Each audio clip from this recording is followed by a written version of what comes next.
How much work is off-grid living actually per day? This is one of the most misunderstood parts of the lifestyle because from the outside, it looks peaceful, simple, and even relaxed. People imagine waking up in nature, having coffee, maybe doing a bit of maintenance, and then enjoying the rest of the day.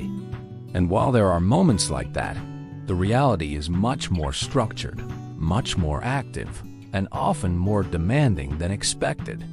In this video, we're going to break down what daily work off-grid actually looks like, how it changes over time, what tasks you're really responsible for, and why the workload feels very different compared to normal life. Let's start with the most important idea. Off-grid work is not always heavy, but it is constant. In a typical lifestyle, many systems run in the background. Electricity, water, heating, waste, all of it is managed for you. Off-grid, those systems don't disappear. They become your responsibility. That means work is not always intense, but it is always present in some form. Let's break down a typical off-grid day to understand where the time actually goes. In the morning, one of the first things many people do is check systems. This includes looking at battery levels, checking power production, confirming water availability, and making sure everything is functioning as expected. This might only take a few minutes, but it becomes a daily habit because small issues need to be caught early. Then, there are basic daily tasks. Preparing food, cleaning, managing waste, organizing supplies. These are things everyone does. But off-grid, they often take slightly longer because systems are more manual. For example, cooking may depend on available power or fuel, and cleaning may depend on water usage awareness. Next comes maintenance work, which is where off-grid life really differs. Maintenance can include cleaning solar panels, checking wiring, maintaining batteries, inspecting water systems, fixing small issues, or improving setups. Not all of this happens every day, but something usually needs attention regularly. On average, this might take anywhere from 30 minutes to a couple of hours depending on the bias, condition of your system, and your experience level. Then there are resource-related tasks. This includes managing water, gathering fuel if you use wood, handling deliveries, or organizing supplies. In some setups, you may need to carry water, refill tanks, or prepare materials for heating. These tasks can vary a lot depending on your system. In a well-designed setup, they are minimal. In a basic or developing setup, they can take significant time. Another big category is projects and improvements. Off-grid living is rarely finished. There is always something to build, improve, upgrade, or fix. This could be expanding your solar system, improving insulation, building storage, upgrading tools, or refining your setup.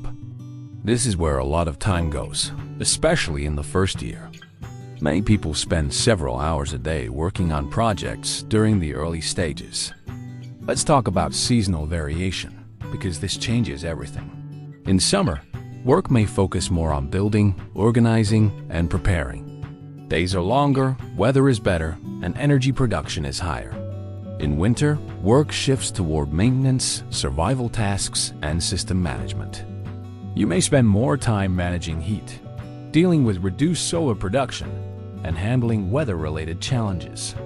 This means your daily workload is not fixed. It changes depending on the time of year. Now, let's answer the key question directly. How many hours per day does off-grid living actually take? For most people, it falls into 3 general ranges. In a well-optimized system, daily work might be around 1 to 3 hours. This includes system checks, basic maintenance, and normal living tasks. In a developing system, especially in the first year, it can be 3 to 6 hours or more per day because you are still building, fixing, and learning. In a challenging setup or harsh conditions, it can feel like a full-time job, especially during winter, system failures, or major projects. But here's the important part. The work is different, not just more. Off-grid work is more physical, more hands-on, and more directly connected to your survival and comfort. You see the results immediately. If you fix something, it works. If you don't, you feel it. This direct feedback is one of the reasons many people enjoy it, even if it is demanding. Another key factor is efficiency improves over time. In the beginning, everything takes longer. You are learning, making mistakes, and figuring things out. But over time, tasks become faster and more routine. Systems become more reliable, and your daily workload becomes more predictable. So, while the beginning can feel overwhelming, it usually becomes more manageable with experience. Let's also talk about mental workload, because this is just as important as physical work. Off-grid living requires constant awareness. You are always thinking about your systems, your resources, and your environment. Even when you are not actively working, part of your mind is monitoring. This mental layer is something many people are not used to, and it can make the workload feel heavier than it actually is. Now here's something important. You can design your workload. A well-designed system reduces daily effort significantly.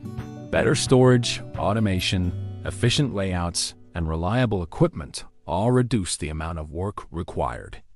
On the other hand, poor design increases workload, even if the system is technically functional. Another key point is prioritization. Not everything needs to be done every day. Learning what is essential and what can wait is part of managing your workload effectively. Without prioritization, it can feel like there is always too much to do. So what makes off-grid work feel hard for some people? Usually, it is not the number of hours. It is the combination of constant responsibility, physical effort, mental awareness, and lack of experience at the beginning. Once those factors are managed, the workload becomes more balanced. So to summarize, off-grid living typically requires between 1 to 6 hours of work per day, depending on your setup, experience, and season. The work includes system checks, maintenance, resource management, and ongoing improvements. The key takeaway is simple. Off-grid living is not less work. It is more meaningful, direct work that replaces the invisible systems you rely on. And that's it. Now you understand how much work off-grid living actually requires, and what your daily routine might realistically look like. If you want more honest and practical insights about off-grid life, systems, and real-world preparation, make sure to subscribe to Off-Grid Life Tech.